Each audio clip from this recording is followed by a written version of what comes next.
Halo teman Previ, perkenalkan saya Dr. Hamzah, dokter umum di Klinik Previ, dan ini rekan saya.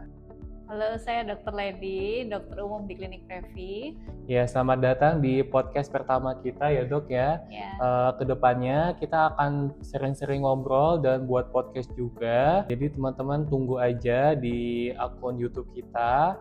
Ya, jadi dokter ada yang ingin kita diskusiin nih hari ini terkait pasien yang datang ke klinik kita. ya, Ya, jadi banyak pasien-pasien yang datang pakaiannya rapi, necis, kemudian aktif bekerja dan kelihatannya fit, tapi ternyata waktu datang ke kita mengeluhkan energinya kurang, gampang capek, dan mudah stres kayak gitu dok. iya benar banget ya dok ya. Jadi memang akhir-akhir ini banyak banget pasien kita itu memang yang sebenarnya mereka bukan orang-orang yang malas ya dok ya. Jadi memang orang-orang yang aktif bekerja sebetulnya ya. Ya, Tapi keluhannya itu justru malah seperti orang yang kecapean betul gitu ya. betul. Bahkan juga mereka juga kadang susah untuk fokus gitu ya dok ya.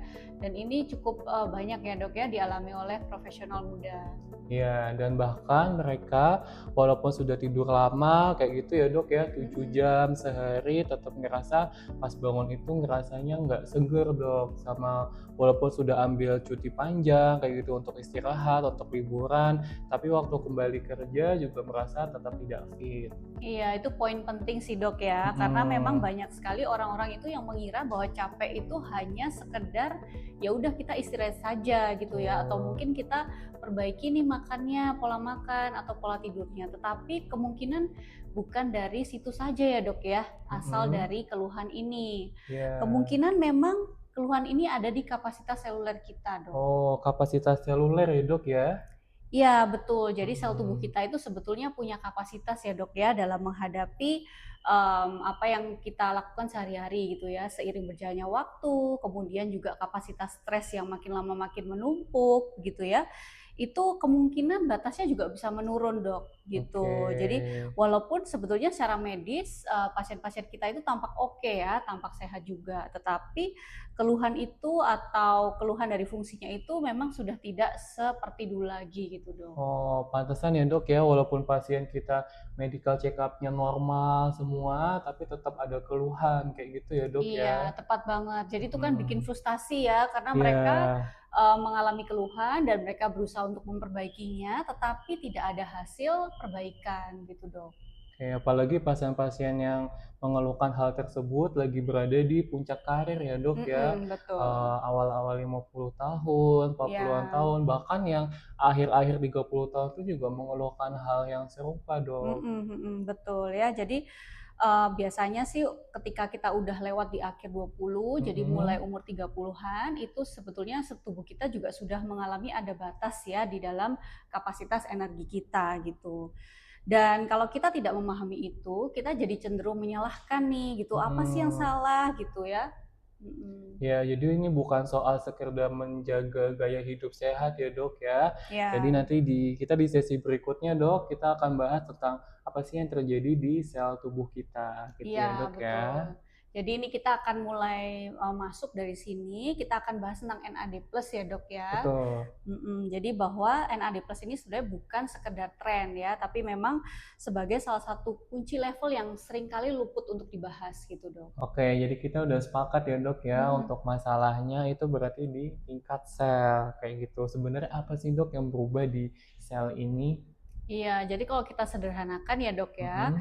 tubuh kita itu seperti perusahaan restoran gitu ya. Jadi kita itu Mm-mm. memerlukan sistem kerja sistem kerja energi yang memang stabil supaya semuanya itu bisa berjalan sesuai fungsinya gitu ya.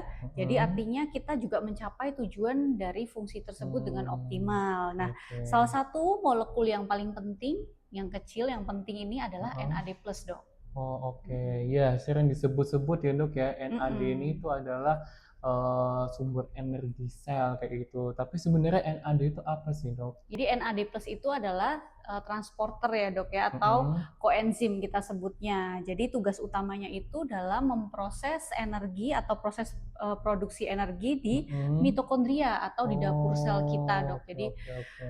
dia semacam transporter yang membawa elektron dari satu tempat ke tempat yang lain sehingga suatu reaksi itu bisa terjadi dengan optimal dan nanti akhirnya itu akan menghasilkan ATP atau yang Oke, kita kenal sebagai energi kita energi ya, gitu, Dok, Dok. ya.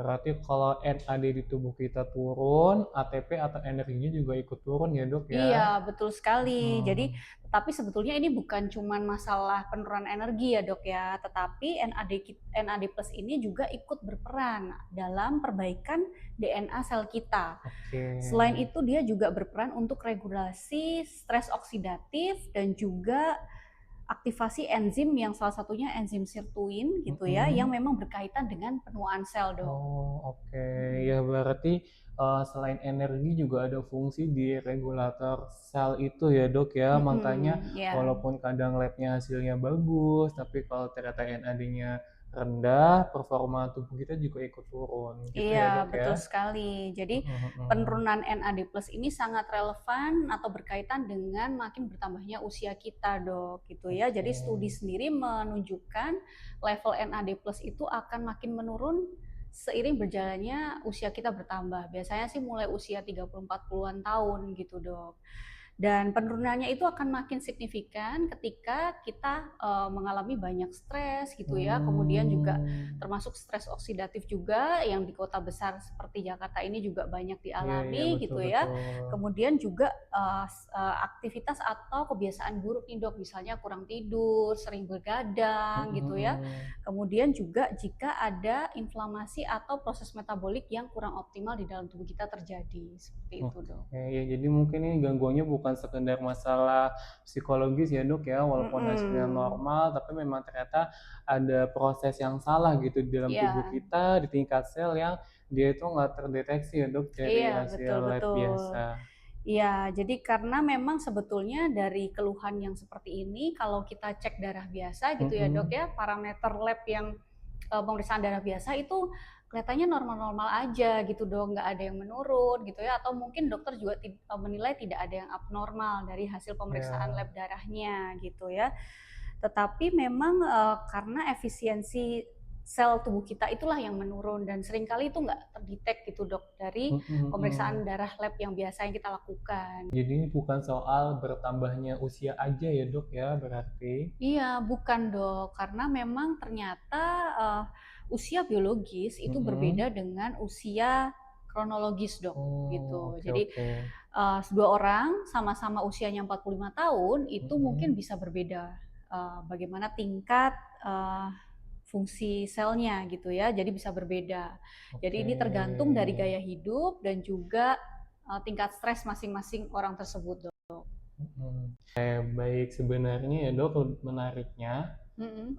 banyak orang yang mengasosiasikan aging itu dengan, rambut putih atau kulit keriput, padahal sebelum itu terjadi, proses aging di dalam sel itu bisa, sudah berjalan gitu ya, Dok, ya? Iya, benar. Heeh. Jadi proses penurunan NAD plus ini juga terkait ya dengan beberapa proses penting seperti Mhm. menurunnya enzim sirtuin gitu ya atau aktivitas sirtuin itu yang menurun, kemudian juga perbaikan DNA-nya itu sudah tidak seefisien dulu Mhm dan mhm. juga mitokondrianya ini kerjanya jadi sudah nggak optimal gitu, Dok. Jadi ini Oke. sebenarnya bukan terjadi proses yang sekaligus gitu ya, Dok, tapi perlahan kemudian ada kumulatif gitu, Dok, seperti Oke. itu.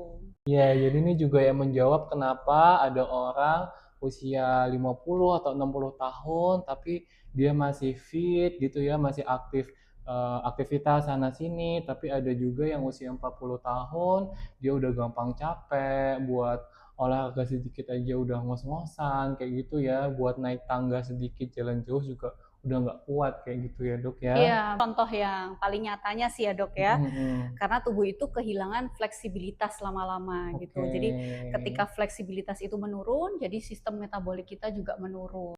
Aging ini sebetulnya bukan masalah angka gitu, Dok, Mhm. tetapi aging itu adalah adanya penurunan fungsi gitu ya dan salah satu Oke memang oke oke. indikator fungsi yang paling berperan gitu ya terkait efisiensi metabolisme di sel, itu adalah disinilah peran NAD+ itu dok, Oh, gitu. oke.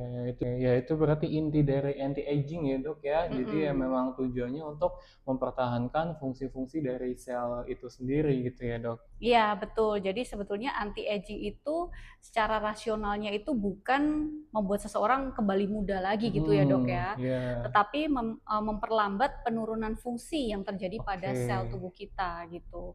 Nah NAD+ ini penting gitu ya karena menjadi salah satu target yang memang dia itu posisinya sangat sentral di dalam sistem sel tubuh Oke. kita gitu. Tapi tentu aja NAD ini bukan satu-satunya faktor yang menentukan fungsi sel kan ya, Dok? Tentu saja enggak ya dok ya. Mm. Nutrisi yang sehat, kemudian juga pola tidur yang baik, nutrisi yang baik gitu ya, itu menjadi hal yang sangat fundamental dan tidak bisa tergantikan gitu Oke. ya. Jadi NAD+ itu pun juga tidak bisa menggantikan hal itu gitu dok. Nah, Oke. tetapi ketika level NAD+ ini sudah menurun, apalagi kalau sudah rendah gitu ya, intervensi lain, mungkin kalau kita mau perbaikan gizi atau mungkin kita rubah pola aktivitas atau mungkin olahraganya gitu ya, itu kemungkinan sudah tidak atau sulit Oke. membantu atau mengembalikan kondisinya lagi gitu dok. Oke, ya jadi intinya kita memperbaiki hal-hal fundamentalnya dulu gitu ya. Kita Mm-mm. memperbaiki kadar NAD-nya, nanti yang lain itu ya sifatnya suportif kayak gitu ya, Dok ya. Iya, Oke, baik tadi seputar suplemen NAD plus tadi ya, Dok ya. ya. Jadi kan untuk opsinya sebenarnya banyak ya, Dok ya. Mm-mm. Bisa lewat prekursor atau lewat tablet, juga bisa infus. Tapi Mm-mm. kenapa sih, Dok, banyak yang lebih merekomendasikan infus dibanding yang lain? Ya, saya jawab langsung aja nih ya. Mm-mm. Secara kebutuhan untuk populasi yang memang, apalagi kalau yang sering datang ke klinik gitu ya, yang sering Mm-mm. kita tangani itu memang infus itu lebih rasional dok. Oh, Hmm. rasional dalam arti? Ya, jadi kan kita ingin memastikan bahwa molekul NAD+ ini akan masuk ke sel tubuh kita, yaitu target Hmm, sel kita ya. oke, Jadi kita harus pertimbangkan bahwa NAD+ ini bukan vitamin biasa gitu ya. oke. Jadi kita ingin uh, apa yang kita berikan itu memang memiliki efek yang konsisten gitu ya, dan juga karena hal ini sangat penting gitu ya, Mm-mm. karena dia sentral dari produksi energi tubuh kita, sel tubuh kita. Jadi jalur masuknya itu kita memang harus betul-betul pastikan Oh, sesuai mencapai target kita gitu dok. oke. Ya, jadi untuk infus tuh penting ya. Mungkin selama ini orang-orang banyak mikirnya kayak tablet aja gitu lebih praktis tinggal minum. Kalau infus kan harus ke klinik gitu ya, Dok ya, harus Mm-mm. ditangani oleh dokter, oleh tenaga yang ahli kayak gitu. Iya, betul. Memang perlu diketahui bahwa infus ini bukan sekedar hanya untuk orang-orang yang kasus berat. Mungkin kita kan Hmm, taunya secara umum infus itu diberikan untuk orang-orang yang memang kebutuhannya udah cukup berat nih gitu ya, kondisinya mm-mm. udah parah gitu ya sehingga memerlukan infus. Mungkin orang-orang menganggap oh ini masih bisa makan kok, ya udah Oke. kita minum yang suplemen minum aja gitu. Tetapi ternyata untuk kebutuhan tertentu ketika kita ingin hasil yang maksimal gitu ya, Dok, Mm-mm. itu kita perlu pertimbangan infus karena pada Oh, kondisi pasien-pasien yang memang membutuhkan seperti yang memang pada kasus kita nih ya dok ya, mm-mm. populasinya itu udah stres Ya, berkepanjangan, kemudian juga mungkin mengalami peradangan di tubuhnya dan juga ada gangguan tidur dan gangguan yang lain di dalam tubuhnya, itu kemungkinan ketika mendapat suplemen yang diminum itu mm-mm. penyerapannya juga mungkin udah nggak maksimal dok Oh, gitu. oke oke. Ya, jadi ini ya, berarti saya highlight untuk infus itu penting untuk maintenance agar memang kadar NAD-nya sesuai di batas optimal gitu ya, Dok ya. Ya, betul. Mm-mm. Jadi dengan pemberian infus itu kita skip di saluran cerna, Dok. Jadi Mm-mm. bioavailability-nya itu lebih tinggi. Jadi kita Oke. bisa memastikan bahwa yang kita masukkan itu langsung masuk ke dalam sel tubuh kita gitu, Dok. Oke, ya Mm-mm. jadi sebenarnya bukan produknya yang salah ya, Dok ya, tapi memang respon tubuh itu beda-beda gitu dalam merespon apa yang masuk ke dalam tubuh kita gitu ya, Dok ya. Iya, betul. Oke, satu lagi nih, Dok, terkait infus NAD+. Ya. Jadi banyak yang bilang juga kalau kita infus NAD+ nih bisa membantu untuk menurunkan berat badan. Bener nggak sih, Dok? Ya jujur aja ya dok, NAD+ Mm-mm. ini bukan fat burner. Jadi dia Mm-mm. bukan sesuatu yang memang secara langsung memecah lemak ya. Jadi Oke. ini perlu dipertimbangkan terkait dengan metabolisme, Dok. Jadi kalau Oke. di dalam tubuh seseorang metabolismenya itu lambat, otomatis Mm-mm. memang akan lebih cenderung menumpuk lemak ya, dan juga lebih susah nih untuk merespon diet-diet yang memang diusahakan. Oh, jadi peran NAD+ ini untuk efisiensi metabolisme tubuh ya, Dok, berarti ya? Iya, betul. Mm. Jadi dengan kita meningkatkan efektivitas dari mitokondria dan Mm-mm. juga pabrik dari pembentukan energi itu, Dok, itu tubuh bisa lebih meresponsif terhadap intervensi diet yang dilakukan dan juga aktivitas-aktivitas atau olahraga yang dilakukan gitu ya. Sehingga ini bisa membantu untuk weight management programnya gitu, Oh, Dok. oke, oke. Oke, jadi kita udah bahas banyak ya, Dok, terkait infus NAD+. Jadi kesimpulannya untuk memang individu yang aktivitasnya tinggi gitu ya, Mm-mm. tingkat stresnya juga tinggi. Jadi memang infus NAD+ ini bukan soal sekedar tren ya, tapi memang kebutuhan yang lebih rasional gitu secara fisiologis. Betul, jadi ini lebih relevan lah dok untuk mereka yang memang membutuhkan atau dituntut Mm-mm. dengan konsistensi energi, fokus, dan juga daya tahan yang lebih dengan performa yang lebih baik gitu dok. Oke. Oke, jadi bisa kita simpulkan ya dok, dari diskusi kita hari ini soal energi itu bukan cuma sekedar motivasi kita untuk bersemangat atau kita kurang istirahat, tapi juga ada kerusakan di tingkat sel yang berpengaruh ya dok. Iya betul, dan ketika memang tuntutan hidup itu tinggi, kesehatan atau menjaga sistem berbasis sel itu menjadi Mm-mm. suatu keputusan yang strategis ya, jadi bukan suatu pilihan gaya hidup.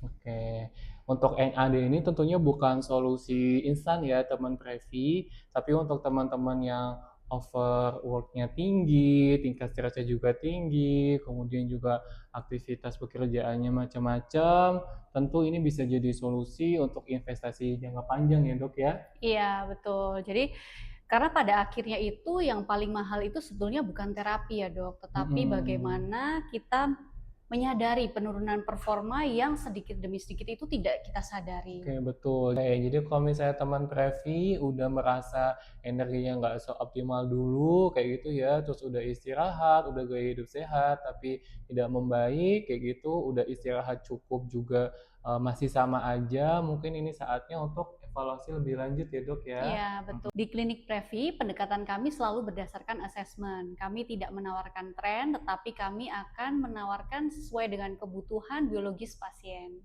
Oke, jadi kalau teman Previ mau konsultasi atau butuh informasi, bisa langsung aja hubungi kontak yang ada di layar ini ya, teman-teman. Tentu saja jika diskusi seperti ini dirasakan bermanfaat untuk teman-teman Previ, jangan lupa ya follow, like, dan subscribe untuk channel YouTube kami. Betul, dan kita juga aktif di berbagai platform, ada juga TikTok dan juga Instagram. Teman-teman juga bisa follow karena kita juga akan share-share berbagai informasi terkait kesehatan di sana. Sampai berjumpa di diskusi selanjutnya.